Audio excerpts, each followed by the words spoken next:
কাউকে ক্ষমা করার সাথে সাথে আল্লাহ তাআলা আপনাকে মোট ৩টা নেয়ামত দান করে। প্রথম নেয়ামতটা হলো, আপনি যখনই কাউকে ক্ষমা করে দিবেন, আল্লাহ আপনাকে একটা আল্লাহ প্রদত্ত শান্তি দান করবে, মনের একটা শান্তি দান করবেন। যে যন্ত্রণা, যে জ্বালা আপনাকে জ্বালিয়ে পুড়িয়ে ছারখার করছিল, মনের ভেতরে যে হাহাকারটা ছিল, এই সব কিছু দূর হয়ে গিয়ে আপনার মনের ভিতরে এমন একটা প্রশান্তি কাজ করবে, এমন একটা শান্তি কাজ করবে, যে শান্তিটা আপনার পুরো কলিজাটাই ঠান্ডা করে দেবে। সুবহানাল্লাহ পড়বেন না আপনারা সবাই? আল্লাহ তাআলা বলছেন, বান্দা তুমি আমার কাছে ক্ষমা চাও, কিন্তু তুমি অপরকে ক্ষমা করতে চাও না। তুমি চাও তোমার রব তোমাকে ক্ষমা করে দিক, বাট তুমি তোমার অপর ভাইকে ক্ষমা করতে পারো না। ওয়া ইন তাফু ওয়া তাসফাহু ওয়া তাগফিরু ফাইন্নাল্লাহা গফুরুর রহিম। আল্লাহ বলছেন, তুমি যদি চাও তোমার রব তোমাকে মাফ করুক, তুমি যদি চাও তোমাকে ক্ষমা করা হোক, তুমি যদি চাও তোমাকে ক্ষমা করে দেওয়া হোক, তবে তুমি অপরকে ক্ষমা করে দাও। এবং মাথায় রেখো, আল্লাহ হচ্ছেন সবচাইতে দয়াময়, আল্লাহ হচ্ছেন সবচাইতে মায়াময়। তো আপনি যখন আপনার ভাইকে মাফ করে দেন, অপরকে মাফ করে দেন, ক্ষমা করে দেন মন থেকে, সাথে সাথেই আল্লাহ তাআলা আপনার মনের ভিতরে এমন এক প্রশান্তির বাতাস বয়ে দেন, যে বাতাসটা আপনার পুরো কলিজাটা, পুরো মনটা, পুরো জীবনটাকে শান্তময় করে দেবে। সুবহানাল্লাহ পড়বেন না আপনারা সবাই? ১ নাম্বার নেয়ামত, আল্লাহ আপনার মনটাকে শান্ত করে দেবেন, আপনি একটা মনের শান্তি খুঁজে পাবেন।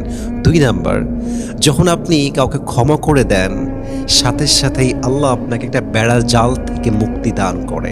বেড়াজালটা কেমন ছিল?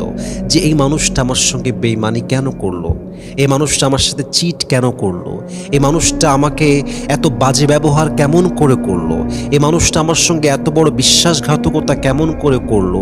এই যে ভেতরে একটা জ্বালা পোড়া, it will burn your inside, এটা আপনার ভেতরটাকে জ্বালিয়ে পুড়ে একটা সময় ছারখার করে দেবে। কিন্তু আপনি যখনই ক্ষমা করে দেন, যে ঠিক আছে আমি ক্ষমা করে দিলাম, ঠিক আছে আমি আল্লাহর জন্য ছেড়ে দিলাম, ঠিক আছে সে যা করেছে ওটা আল্লাহ দেখে নেবে, ঠিক আছে সে যা করবে এটা সময়ের খেলা, সময় তাকে বুঝাই দিবে, আমার জায়গা থেকে আমি তাকে মাফ করে দিলাম। যখনই আপনি কাউকে মাফ করে দেন, সাথে সাথেই আল্লাহ তাআলা আপনার ভেতরের যে একটা বেড়াজাল ছিল, যে বেড়াজালে আপনি আটকে ছিলেন, যেই যন্ত্রণায় আপনি আটকে ছিলেন, যেই যন্ত্রণা আপনাকে অনেকটা জ্বালিয়ে পুড়িয়ে মারছিল, সাথে সাথেই আল্লাহ তাআলা ওই বেড়াজাল থেকে মুক্তিদান করে আপনার জীবনে আপনাকে আকাশচুম্বী উপরে পৌঁছায় দিবে। সুবহানাল্লাহ পড়বেন আপনারা সবাই?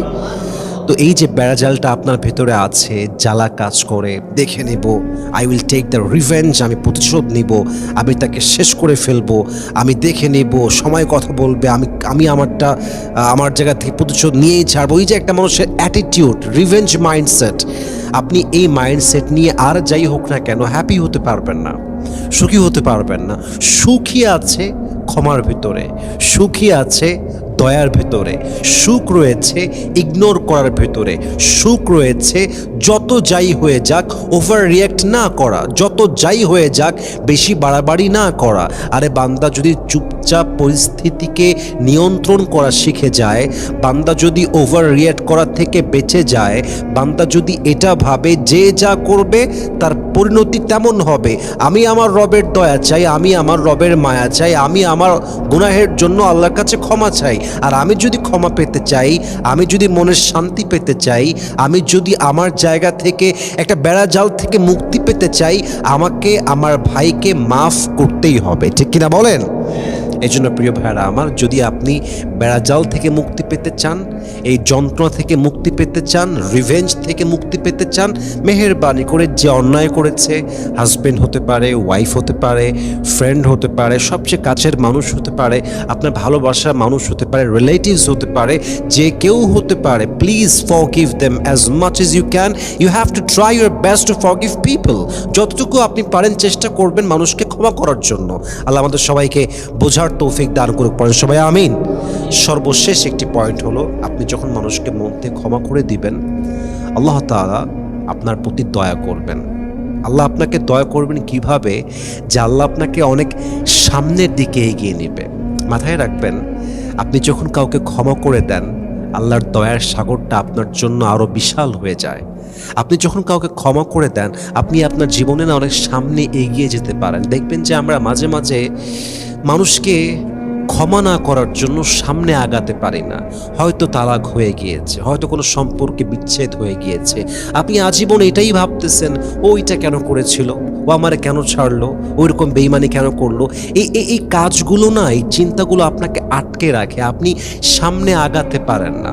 কিন্তু আপনি যখন কাউকে ক্ষমা করে দেন, আল্লাহর দয়ার সাগরটা আপনার উপরে এত বিশাল হয়ে যায় যে আল্লাহ আপনাকে জিরো থেকে নিজের হাতে নিজের দয়ায় হিরো বানায় দিবে। সুবহানাল্লাহ পড়বেন না আপনার সবাই?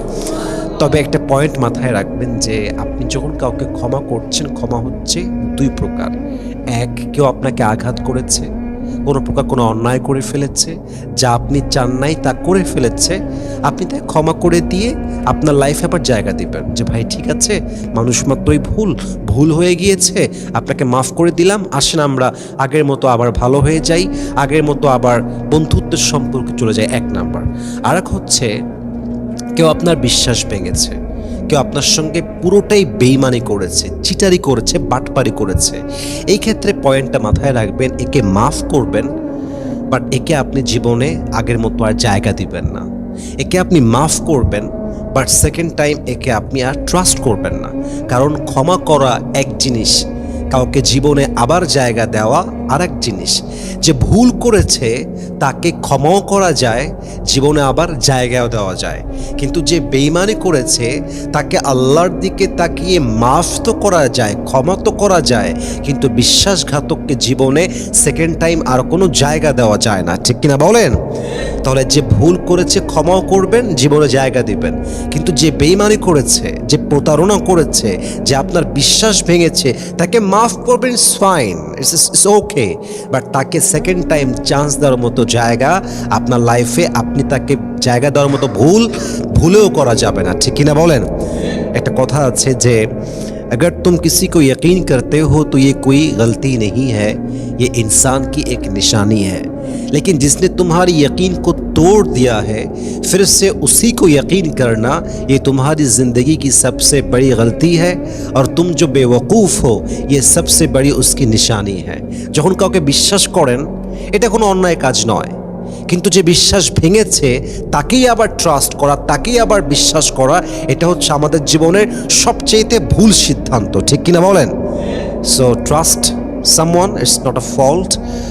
কাউকে বিশ্বাস করাটা ফল্ট না, ভরসা করাটা ফল্ট না, but if someone breaks your trust, কেউ যদি আপনার বিশ্বাস if someone break your trust, ভেঙে দিয়েছে একদম ট্রাস্টটা আপনার, তবে সেই ক্ষেত্রে সেই মানুষটাকে আবার বিশ্বাস করা, এটা হচ্ছে জীবনের সবচেয়ে বড় বোকামি। আল্লাহ আমাদের সবাইকে বোঝার তৌফিক দান করুক, সবাই আমিন।